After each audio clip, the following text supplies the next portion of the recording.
Hi, welcome to Money Confidence. I'm Crystal Oculi, the Chief Financial Strategist here at Confidence Wealth. And every week I try to bring a topic to you that I find it's been popular in the conversation. So this week we've been talking about a lot of basics, and sometimes it's like really important to go back to the basics. So just looking at financial planning and understanding what phase you're in and being able to now adjust to that phase is really important. So think about financial planning as three main phases. You have what's called your accumulation phase. These are the working years where you have many, many years till retirement, at least, you're very least a decade away. So you're quite a while away from retirement, and you are able to just invest and save and accumulate. You can actually even invest a little bit more aggressively because you're quite far from retirement. And really, the goal is save as much as possible when it comes to really getting to that retirement phase, to be able to put money away. And a lot of times the focus is on the career for a lot of people, to make the most amount of money, to be able to get bonuses, to be able to put money away. So they don't really focus on anything else like the income plan in the future. Of course, it's always great to put that forth even in advance, in the accumulation phase, but sometimes we understand because you're just so focused on accumulating. But then you get to the preservation phase. Now, preservation phase is a little different for some people where they fall. For some people, it might be a few years away from retirement. You're maybe, 5 to 7 years away from retirement. You don't want to lose. You want to be able to accumulate, but you don't want to go backwards. So the money you have now, you don't want it at risk because you can't have it fall back.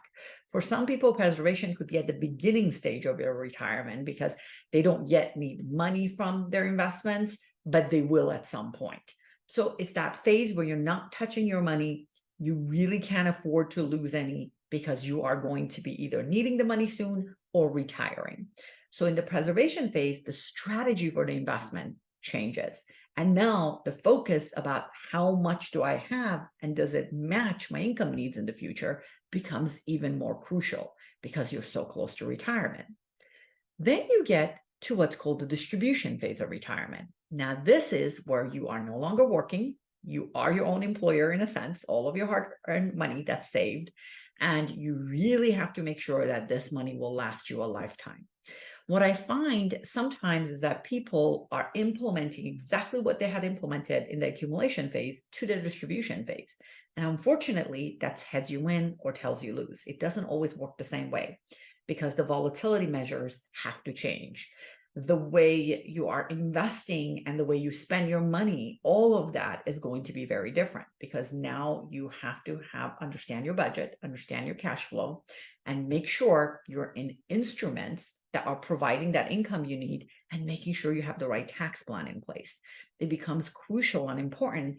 And that tax planning aspect doesn't necessarily have to start at the distribution phase. You can actually start thinking and forward planning towards the accumulation, in preservation, and then when you get to the distribution phase. Sometimes I find people just think, I'll worry about it when I get there. But the problem is, if you just wait till you get there, you may miss out opportunities throughout the years to do the right tax plan to set yourself up the right way for the distribution phase. Even the investment plan, knowing when you're going to change from growth mode to dividend mode and income mode is really important. It won't be automatic, and it's important to know when's the right time to do it. So understanding these phases will really help you have a better conversation with your advisor and making sure you're on the right track. That's something we constantly talk about with our clients. And we're always looking at what phase they're in, what do they need to do, what are the things to take advantage of. And because we do holistic planning, we're not just looking at investments, we're looking at tax planning, income planning, we're looking at the state plan itself, Medicare, healthcare needs, long-term care needs, all of that is taken into account. But sometimes I'm finding that I meet people that come in for a second opinion and they're really working with a broker, someone who's only focused on investments, and they're really missing all the different aspects of a good holistic plan. So if you find yourself in that situation, it really is important to get a really good second opinion and make sure you're on the right track because there are really not much do-overs when you get to retirement. You got to set it up right. And if you do something wrong, it could be a dominoes effect. So understand what phase you're in, Really make sure you're working with the right expert to accomplish your goals. That is one of the most important things you can do. Until next time, talk to you soon.